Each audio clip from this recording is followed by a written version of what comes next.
Cricket from the Coat Hangers, and you're listening to Drop the Mic.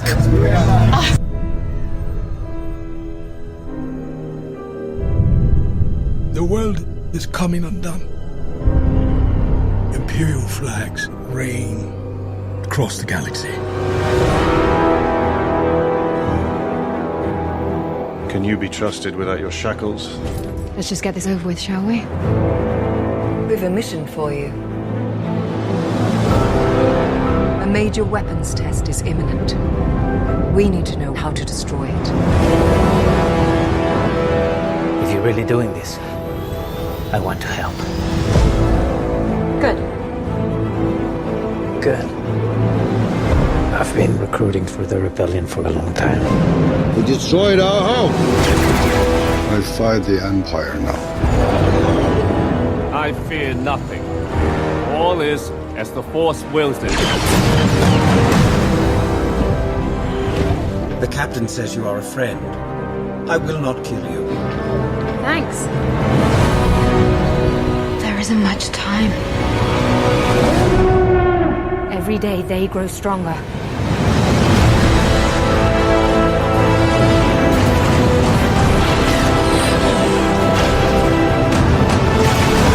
There is a 97.6% chance of failure. He means well.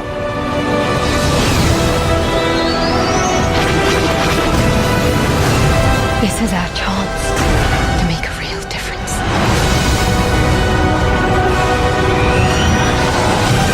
Are you with me?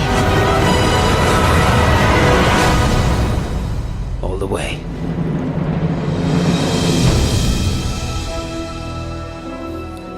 Hey there, and welcome back to our humble podcast. This is Drop the Mic, and we are your hosts for the night. First, we have Diego Luna. Yay. Followed by James Warney. Hey, what's up, guys? And our returning, rotating Co-host. Oh, no longer special. Chris Rodriguez Bradford. Welcome back. Thank you. Yeah. Thank you so much for being here. Our resident Darth Vader. Oh, yeah. And I, Wesley Swanson, of course. Woo. I wanted to say welcome back. Welcome back, Chris. Thanks again for joining us. Thank you. Thank you for putting up with me. It's awesome. This is episode 144, I Rebel, which is, of course, dedicated to Star Wars. This week, we are going to be reviewing Rogue One, a Star Wars story, specifically for Diego's pick. So thank you for picking this. Anytime. It's should be a fun one, right? Stay tuned for some pop culture news coming your way, courtesy of our own James. And now for a special news report.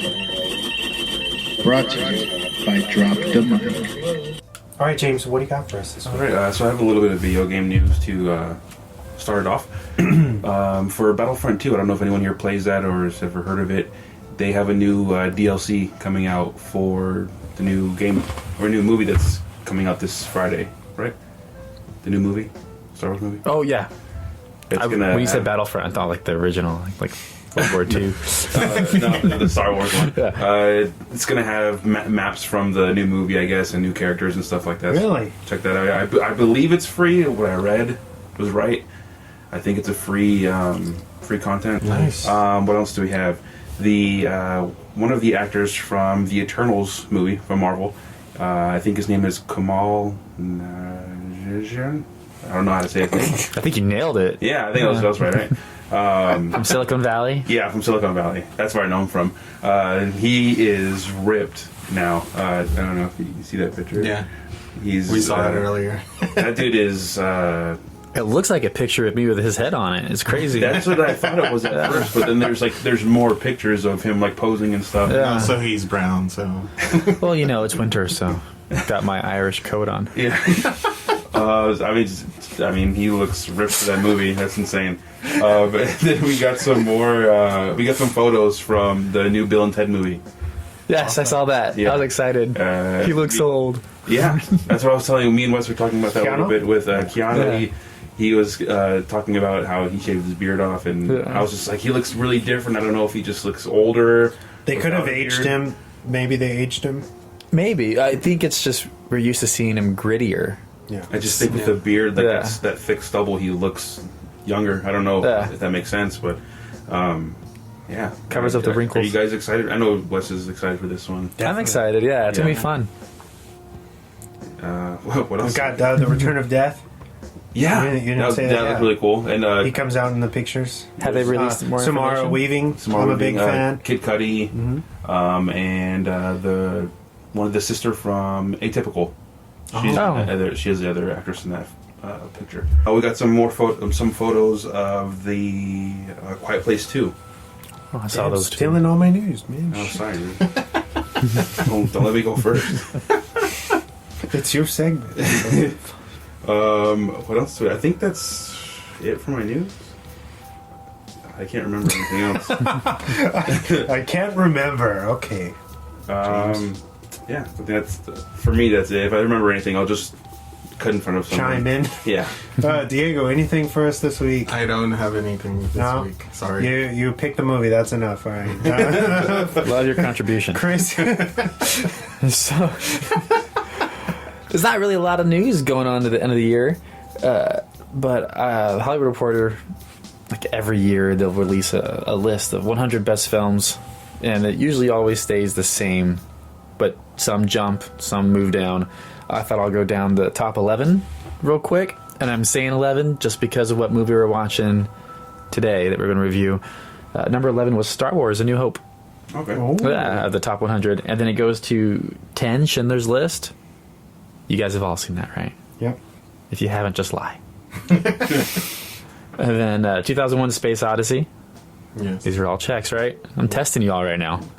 You should have seen all these movies at least once. What is it? Which one? 2001: A Space Odyssey. Yes. Okay. That's the one I still haven't seen. Stanley Kubrick. Come on, bro. I want to see it. It's a chore, but yeah, watch it. I heard it's a long. It's a really hard watch. E.T.'s number 8. Nice. Godfather Part 2 is 7. Casablanca is 6. Okay. Pulp Fiction's 5. That one's jumped up, I think, from the last time I read one of these lists. Shawshank Redemption's number 4. Fun fact, not a swan fact, but a fun fact. Shawshank Redemption and Forrest Gump was nominated for an Oscar for Best Picture at the same time. Oh, wow. And Forrest Gump beat him out. Forrest Gump's ranked number 14 on this list. Wow. Citizens Kane, number 3. Of course, yeah. That's usually always number 1. Yeah. So, and then Wizard of Oz is number 2. What do you guys think number 1 is? A part of it was mentioned in earlier of the list. War of the Worlds. Godfather Part 1. Part 1? Yeah, Part Godfather. 2. No, Part 2 was number 7. Okay. Godfather. How is that? How is Part 2 number 7 when Part 2 is better? A better film. I didn't make this list. It's the Hollywood Reporter. I guess. People that get paid to do stuff like this wrote this article. That's what you want to be, right? Yeah, I do. Eventually. Definitely. Love to get paid to talk shit. And rank Wizard of Oz. Come on. That has to be just like that was the debut of the color. Like, yeah. All that jazz. Whatever. Well, you know. Whoever wrote this, if only they had a brain, you know? But yeah, that's what I got. I thought that's fun. I love going down this list. Nice. But there's 89 more for you guys to look through.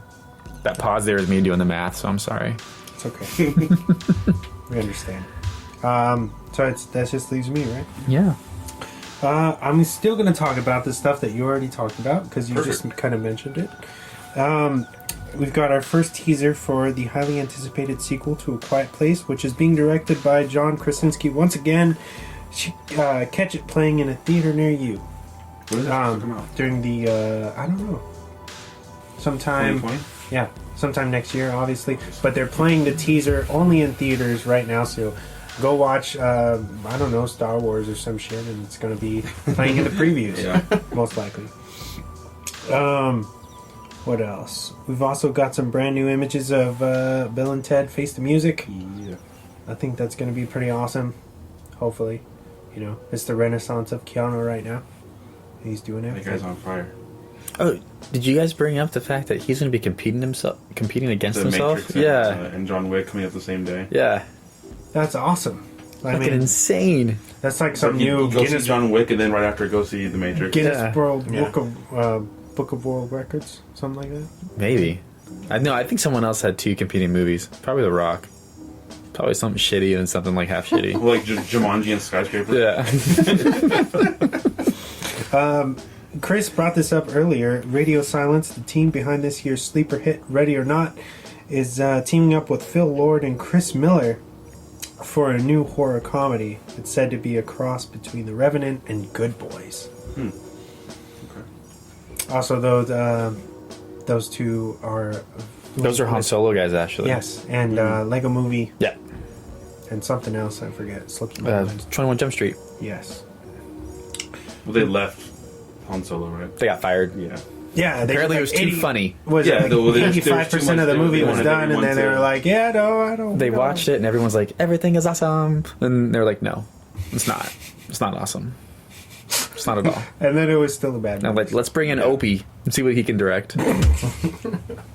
And his daughter ended up doing a better job of Mandalorian than he did on Han Solo. What's wrong with Ron Howard, dude? Nothing. I love Apollo 13, but he's Opie. And what else? He's done a bunch of things. Ron Howard's a great director, but he also told George Lucas that Star Wars was going to fail on the set of what's that movie? American, just that road trip movie? Not road trip.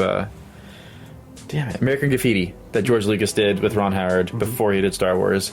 He was pitching Star Wars to Ron Howard, and Ron Howard was like, "Nah, not going to work." I feel like a lot of people thought that, though. They did. Well, so did you guys ever watch the Spielberg documentary on HBO? Yeah. They went over it at one point where George Lucas showed all those directors, like, this is it, and they just looked at him like, "What are you doing? These look like shit." Yeah, like, you just throw us in there with this big dog. Like, what's going on? And that's why he did the scroll, to explain a little bit of shit. I know Mark Hamill was like, he thought it was a joke. Yeah. He thought it was like a comedy.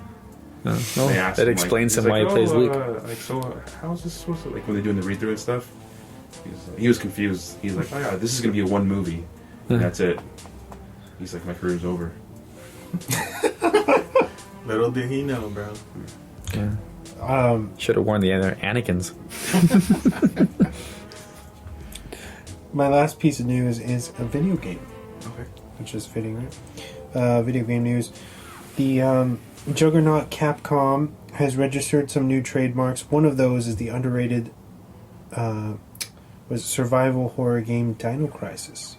Gamers have been clamoring for this title for years. Now, with the surprise drop of Resident Evil 3, nothing is really off the table. So, obviously, it's not confirmed that they will be actually releasing a Dino Crisis game. The idea is out there. That'd be pretty cool, man. I love that. That's from 98. I remember I bought that game with the original Silent Hill, which is scary as shit. And Dino Crisis is amazing. And it made dinosaurs actually scary. Yeah. I think we do need a video game that doesn't necessarily tie in with Jurassic World or Jurassic Park and stuff. Dino Crisis is really good. I think it's good. I don't know why I feel like they keep just ignoring everybody. Maybe they're secretly working on it. Like I said last week, they dropped Resident Evil 3 Nemesis. So, like, a huge surprise on everybody. I'm assuming because of the positive feedback from Resident Evil 2. Yeah, it seems like they're going back through their catalog and they're like, let's revamp everything. So why not do Dino Crisis? Just a hint out there, Capcom. Yeah. What's up? Did you guys see the new release for the new Xbox coming out? Yeah, looks like a tower, right? Yeah. They always do the weirdest fucking designs. Like, yeah, it's just like, oh, let's not try it all. Like, fucking. It's like a shoebox standing up. Yeah, the last one looked like a VCR and it just got shit on. Yeah. So you would think they would try to step it up, and they're like, no, like, let's go even more minimalist. Like, who gives a fuck about what it looks like? And then also, what's the movie or show on Netflix? Lost in Space 2. Oh, when is that supposed to be premiering? Christmas Eve. Were you a fan of the original? Not the movie with Joey, but the original show. The show. Yeah. No, the old show, Black and White, right? Yeah. I've seen like 2 episodes of that. So when I was in 3rd or 4th grade, I would come home after school. Because he's old as fuck. Yeah, I watch it at 8 p.m. when it premiered. No.